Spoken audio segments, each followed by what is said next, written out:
ओइ केटा city फुक्न city फुक सिटीमा के काम लाग्यो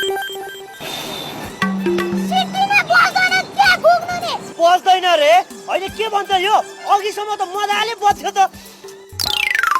के भयो त फेरि खोइ ल्याएर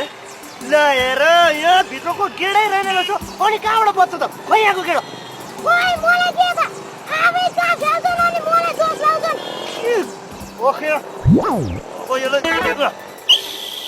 ल बजे बजे ल अब मजाले सिटी फुक्ने गाडी रोक्ने पास गर्ने बुझिस् कसैले गल्ती गरिहाल्यो भने लाइसेन्स मागिहाल्ने यहाँ सुन नियम कडा छ पनि भन्नु नि फेरि मान्छेले बाउको चाहिँ नियम कडा रहेछ छोरोको चाहिँ नियम फितलो रहेछ भन्ला नि फेरि त्यसको तपाईँ धन्नै नमान्नुस् न तपाईको भन्दा नियम कडा छ मेरो